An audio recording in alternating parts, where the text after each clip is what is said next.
How did Tyler the Creator go from a loud, abrasive, edgy teenager who rapped about rape and killing people to a Grammy-winning, highly respected musician and producer that a lot of people consider a musical genius of sorts? Well, that's because since the opening piano keys to Bastard's title track all the way to the intense, soulful ballad of Are We Still Friends at the end of IGOR, Tyler the Creator has been a musical genius.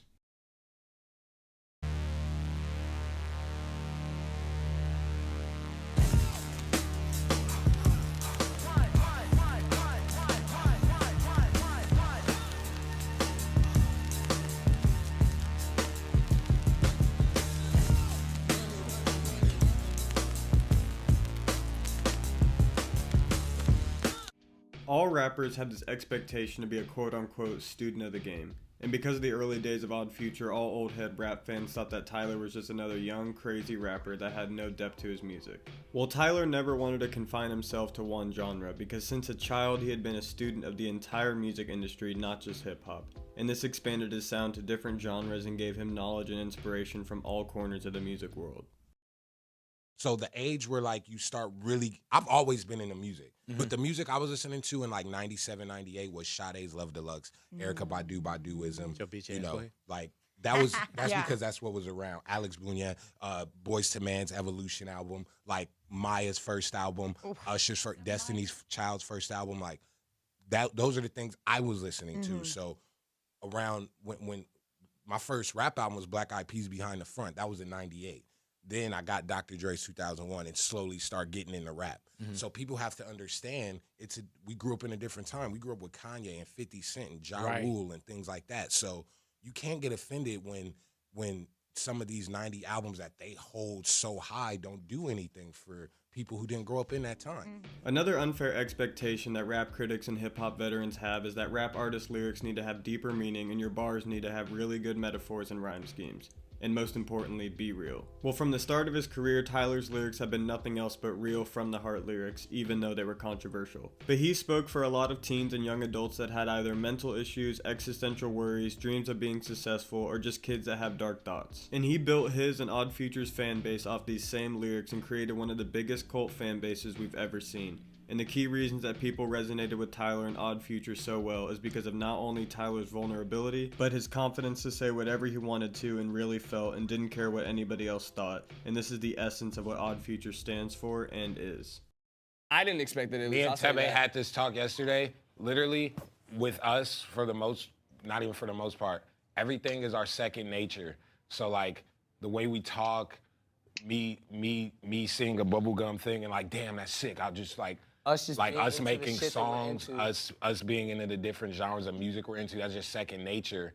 So we were just doing, and I'm very grateful that people liked it. I have notebooks with videos that'll never come out with just every shot done, like. And that's just second nature. Like I was on a plane and that's just how we do. And I just draw. I just sit there and do stuff, and it's second nature. So that's why I'm so grateful for everything I have, because it's just passion. Like I made songs and people like it, and now I make a living off of it, you know? The influence of Odd Future is one that I think goes overlooked sometimes, but I'm just going to get straight to the point on why their careers helped start so many other rappers' careers.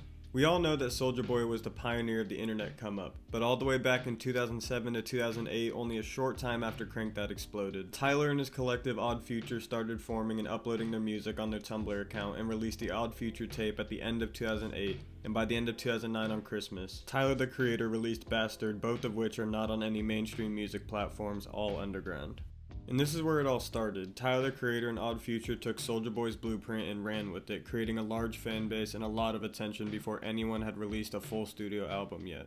So of course the first artists that come to mind whenever people bring up Odd Future's influence is Brockhampton, just because they are both collectives of artists. But it goes deeper than that. What Odd Future did is they proved you can build your career and brand just by using the internet and whatever you had on you.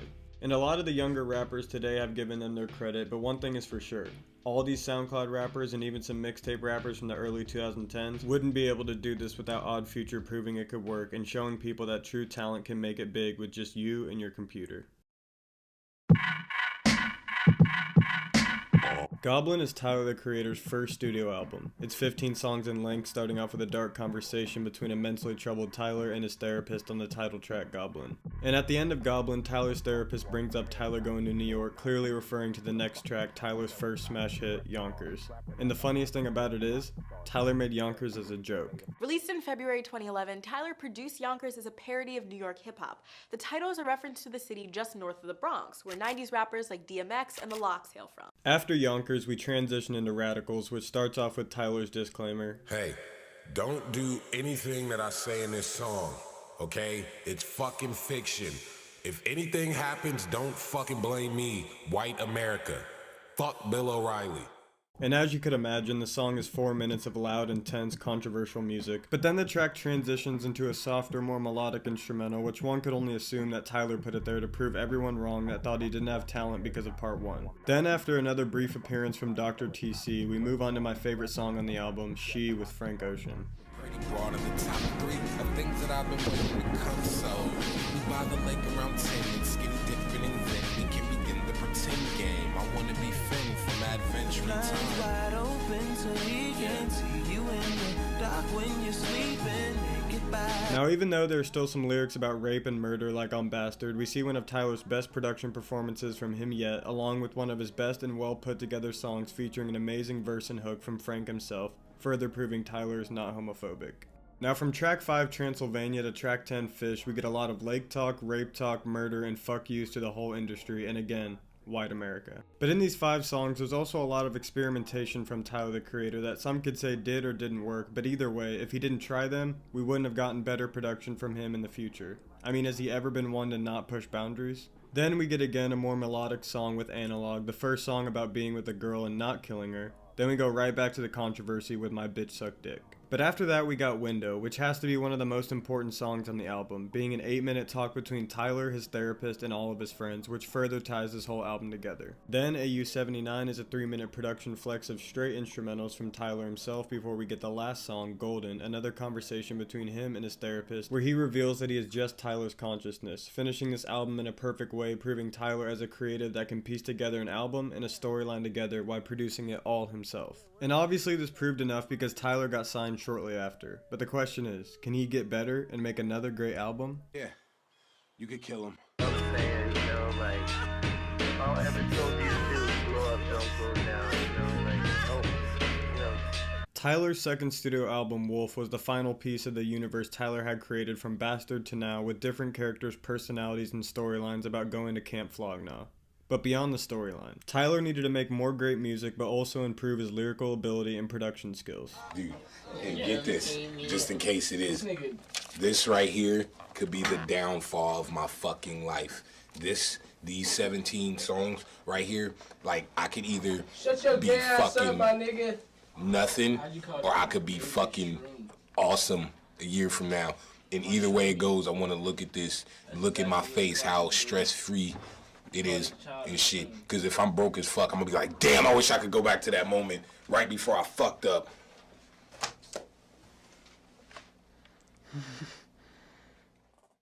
As Tyler said, he knew he had to make this album great and to prove to the rest of the world that he can make great music. And he did just that with an 18-song album filled with some of the most beautiful instrumentals, hooks, and melodies, features from Pharrell, Erykah Badu, Frank Ocean, and the rest of Odd Future, and Tyler's songwriting and vocals upgraded to new levels. So the album Wolf at the time was truly the perfect representation of how Tyler can make different genres and completely different sounding styles and songs. And not only that, but he tied them together throughout the entire album and made them work with the storyline. Songs like Party Isn't Over, I Fucking Hate You, and Answer are some of Tyler's sadder songs in the album, proving that he can still be quote-unquote deep. Then songs like Tamale, Damo 23, Trash Wang, Jamba, and Pigs give us that old crazy lit Tyler to fulfill that much needed aspect to any Tyler the Creator album. Then Tyler stepped his production game up and also showed off his insane musical talent with jazzy-like songs Tree Home and Lone. We of course needed some vibes, so we brought out Slater, Beamer, and 48, a surprisingly socially conscious driven song about drugs in America. And then Tyler of course needed to make sure we didn't forget that he could rap, so him, Earl, and Damo absolutely murdered Rusty, with Tyler bringing arguably his best verse yet to the table. And to top it all off, further proving Tyler's inspiration from Eminem, he has a Stan song with Colossus that honestly might be more edgy and darker than the Eminem song. This album cemented Tyler as more than one of the best new rappers of that time. but now on a level where his competition is who he used to look up to. But I'm glad you put that battery in my back, man, when you said that line, man. I was like, but that's one of your jobs in hip hop. I don't think it would have been a Yeezus if it wasn't for you. I don't think it would have been like this verse right here if it wasn't for you. It's like, or the shit that Wayne just did. Because it's certain niggas that push you different directions, like.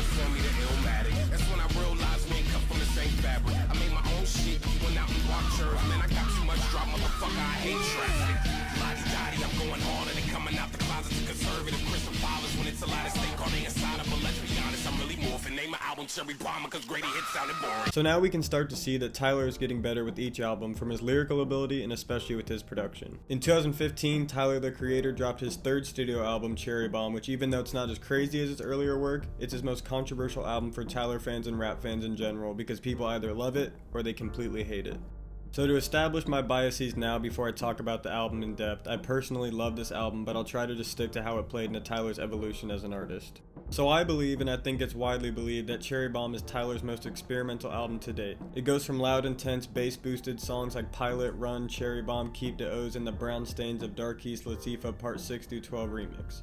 Yes, that is the title of the song. So when people say you can't hear Tyler on the album because the instrumentals are too loud and his vocals are distorted, that's only for 5 songs. But one song that did work in that style for Tyler was the first song on the album, with Tyler rapping over an intense rock instrumental with Death Camp, one of my favorite songs on the album. The vocals aren't distorted and the beat is at a perfect volume, and Tyler raps perfectly with the instrumental, showing that he can truly work with almost all genres of music and excel in each of them that he tries. Without this, we wouldn't have gotten songs like New Magic Wand and Who Dat Boy.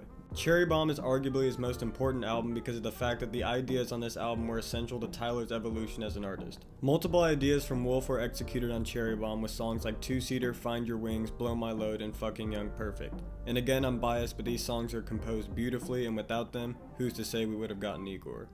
Then of course Tyler had to remind us that he can rap just like on every album, so he gave us Buffalo and Smuckers. Buffalo's instrumental alone could have been enough to put on the album, but this is the song where Tyler really establishes his influence and importance and how kids look up to him. Then he also addresses how no one wants to be leaders anymore. And this is all towards the second half and the end of the track, because the first part is a recap of all the fuck yous he's needed to give over the past 2 years since the last album. And then we get to the song on the album, the one everyone says is their favorite, the one everyone says is the best.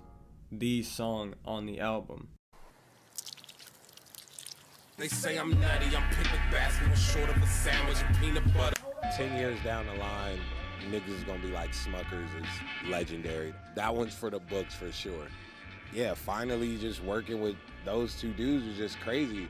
I remember playing it for Travis and Lionel, and we was like, oh shit, like I really got these two niggas on a song. Fucking fire. Just like I said with Wolf, Tyler is at a point where he's working with the greats and is even going bar for bar with them. Smuckers and Cherry Bomb is a statement Tyler made that he is here to stay and be a legend, and he will always do whatever the fuck he wants. This album, like when I first heard it, and well, the more I hear it, I feel like the only like appropriate question to ask you after listening to it is, "Are you okay? Like, is something wrong?" like it's like gut wrenching. It's both beautiful. It's very beautiful, but it's like parts that hurt a little bit. You know what I mean? Yeah, man, I was like, because for Cherry Bomb, I purposely was like, I don't want to get personal at all. Like, I'm going to just make songs. Yeah. It's just all this is a song. And in this one, I was like, all right, let me write down every feeling. Oh, you started with emotion. Just a lot of them was just asking questions. A lot of the songs just have questions, and it's just like, how am I feeling today? Mm-hmm. Fuck, what if I go poor again? What if it doesn't work? And then that's how a lot of the songs just happen, just me kind of just asking answering these questions. Like, With all the years of trolling and craziness, sometimes it's been hard for people to tell when Tyler is being genuine. Of course, he's always been open with his lyrics, and when he was younger, he would talk about depression a lot in his songs. But Flower Boy, Tyler the Creator's fourth studio album, is him being completely open to how he really feels and what's really going on with him mentally and in life in general. So everyone wants to focus on the fact that this is the album he quote-unquote finally came out, but that's just one element of this entire album. Clearly his talent was recognized because this is the first time Tyler was nominated for a Grammy for Best Rap Album of the Year. It's out. It's out. A lot of people are like, oh, what's going on here? I produced and wrote mostly 90% of it. It's a few melodies that I didn't come up with. You're 26 now, right? Yeah. Some critics have said this is the maturing of Tyler, the Creator. Are you growing up finally, Tyler? Probably, but it's more so that I just wanted to produce and just have people sing, and that's all I want to listen to. So I kind of didn't want to rap a lot on it, so I kept all my rap verses short, and everything I said, I made sure it was really ridiculously important. And I think that's what people kind of like about it this time around, because it's like nothing funny on it. The album opens up with Forward, an open letter from Tyler describing his existential worries and loneliness, and that after all this money he has made and how far he has come in his career, there are still issues that come with it. Where This Flower Blooms is all about Tyler's past and the times he cherishes from his early days with his friends, adding more context to how he's feeling now. Then after a brief interlude, we go into See You Again, one of Tyler's biggest songs, and there might not be a lot to deep dive into the music and lyrics, but this is just one of Tyler's best produced and put together songs featuring Kali Uchis, who Tyler put on the Cherry Bomb album and really helped launch her career. Then we get Who Dat Boy with A$AP Rocky that just had to make the album because it's a straight banger, making sure people don't forget that he still has it. Pothole featuring Jaden Smith describes Tyler driving back to his old neighborhood and remembering what his mom told him about watching who you trust. The song is a metaphor for life and how it's like a car ride and you have to watch out for the potholes. Next we get Garden Shed, which is not only one of Tyler's best and most out there produced songs, but it's also one of his most open songs lyrically. But then Boredom is next with again some of Tyler's best production featuring some amazing vocals from Rex Orange County. For context to the rest of the album, this song further pushes a narrative of Tyler feeling lonely even after all he's gone through and done. I Ain't Got Time was a song he wrote for Kanye and or potentially Nicki Minaj, but then he had to take it himself, which was probably for the best because no one could have made that song work besides Tyler. Now, do I really need to explain how amazing 911 Mr. Lonely is and how it perfectly fits the album and again, is one of Tyler's biggest songs? Then next, Lil Wayne gives Tyler some more props by rapping a minute-long interlude. Then November comes in as a nostalgic song for Tyler, reminiscing more on the old days, which shows again that Tyler's feeling lonely and just wishes he could go back to a simpler time. Something I think we can all relate to.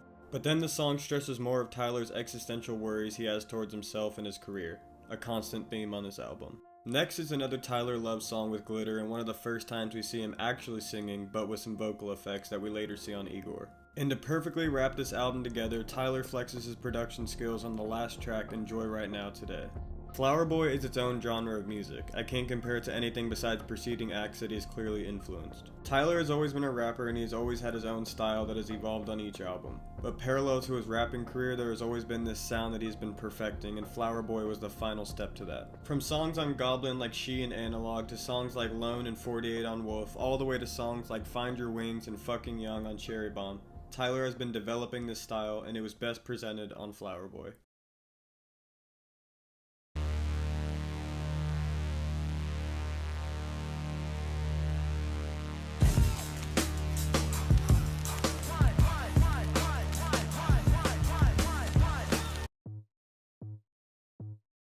On May 16, 2019, Tyler posted a letter saying, "This is not Bastard, this is not Goblin, this is not Wolf, this is not Cherry Bomb, this is not Flower Boy, this is Igor."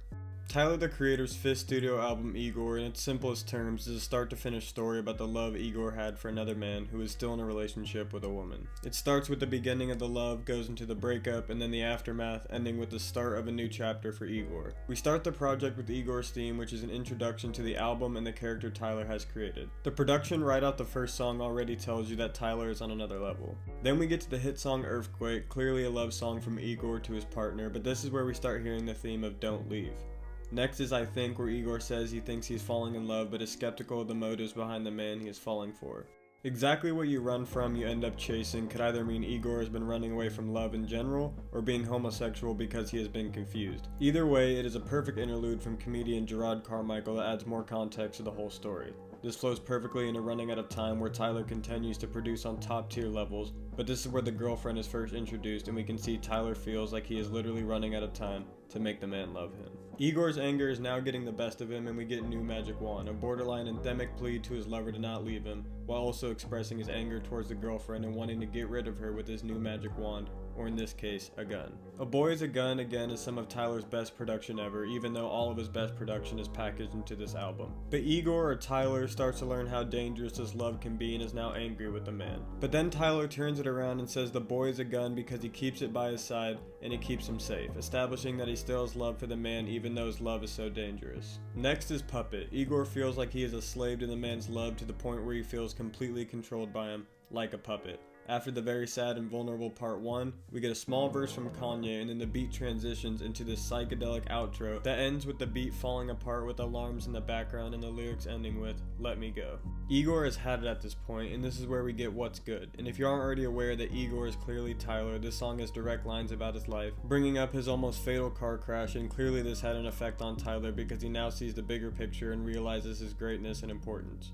Now with him seeing the light, he realizes how bad this love really is for him, and now his love is gone. And just like with every other Tyler album, the 10th track is split into multiple songs, so first we get Gone Gone, and then we transition into Thank You, a very healthy and positive outlook on the relationship as Igor thanks his partner for all the good things that he brought him during this time. But the song also takes a bit of a turn with Tyler singing on the chorus, "I don't ever want to fall in love again," which shows how hurt he is from the end of this love. Next we get I Don't Love You Anymore, and then after all this, Tyler needs to move on and figure out what he's going to do next. And we get Are We Still Friends, a soulful R&B song with Tyler asking that same question. And I mean, how else would you end this perfect album?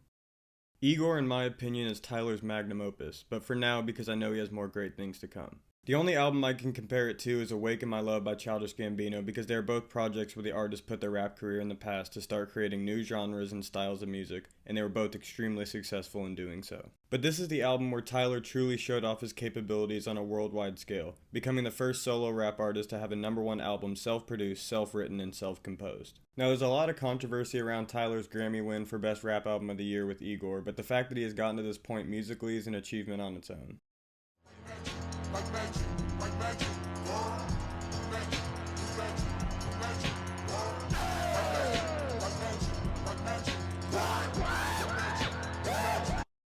Igor is a perfected version of the music Tyler's been trying to make this whole time. He even said New Magic Wand was what he was trying to do back in 2009 with French. His ideas are mostly the same, but they are being executed exactly how he has envisioned them. Throughout every album you know it's a Tyler song when you hear it. Whether it's the beat or his voice or the lyrics, you know it's Tyler. And whenever I listen to Igor, I am hearing nothing but pure Tyler the Creator. He has never changed his core, but he has always improved and evolved every step of the way.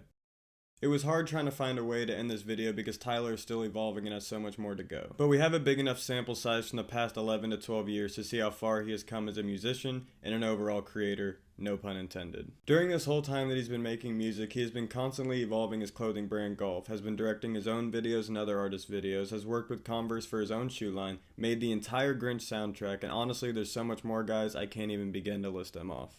Tyler's a special case because we rarely ever see someone get better with each album while simultaneously never conforming to any sound, genre, or social construct. Tyler is truly the perfect example of someone thinking and acting freely. And even if you don't like his music, you have to respect his genius, his work ethic, and his willingness to evolve into an influential Grammy-winning musical icon.